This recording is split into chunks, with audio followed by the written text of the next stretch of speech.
I'll start with a quick review for this book, The Plant Paradox. This book is a little problematic. There's a lot of things there that doesn't add up. It's like he's focusing about leptins, only leptins. It's one of those books that he identified the problem. That's the only problems. That's why it's a little problematic in this way. I could give the I can give him the fact that maybe it could be problematic, but not the only problem. It's a little too much in regards to that. Maybe it helps to some people, not to others, but otherwise it's a 2 out of 5 because of how much he thinks that that's the only problem, and it should help everyone. And it's also not very. The diet he recommends is not very sustainable. Just don't eat 90% of the foods. It's just really not sustainable for most people. So unless you have serious issues, you can try it, but then really hard to sustain it and keep it long term. Let's see the notes. The author considered vegetables with seeds, fruits, all of them, even zucchini and what else? Zucchini, cucumber, tomatoes, all of those are fruits.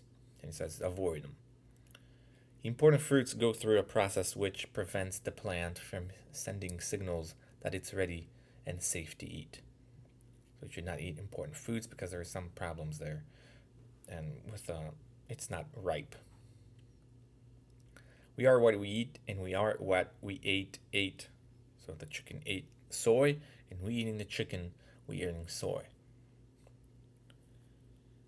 Leptins are supposedly at the source of the problems. That's supposedly because he says it is, but I haven't heard much about it, and it sounds like overly simplistic. You found the culprit. Whole grains is worse since it contains more leptins. There's more leptins. They took it. So he says like it used to be that white bread was for the rich and brown bread was for the poor. They changed it around now. And he says, but it's worse for you. Leptins disrupt cell communication, which could cause mistaken identification, and there could be autoimmune disease as a consequence. Most of the increase of life expectancy is contributed to better handling infectious diseases rather than health. People think we're healthier, so that's why we have a higher life expectancy. While that's not true, what happens is infectious diseases. We're better handling it with antibiotics. Acid reducers could cause bad bacteria to flourish since the stomach acid is not strong enough. So that's a big problem with acid reducers. Another problem with acid blockers also cause an incomplete digestion of protein. It has to have a higher acidity to digest it well. NSAIDs, so like ibuprofen, and artificial sweeteners are bad for the stomach. He recommends against using them. According to the author, grains took over not because they're easy to store, rather because they aid fat storage. So usually we tend to think, or we've been told at least, again, that's according to the author, that the reason we eat so much grains because it was easy to store for farmers and our ancestors. He says that this is not the case. This is not the case. The case is that it aids fat storage. That's what leptins do, and we kind of like subconsciously wanted to eat more leptins because we didn't have enough food, and leptins cause weight gain. What we stop eating is more important than what we start eating. So it's more like there is no foods that would really help us. It's more what we stop eating. That's a good point. If it has seeds, it's a fruit. That's his rule. According to the author, we only need 0.3 grams of protein per kilogram, while they recommend like a 0.7 or even a 1, depends how much you're exercising. So he says it's much less. Pressure cooking helps reduce leptins. He recommends to use a pressure cooker if we want to reduce the leptins.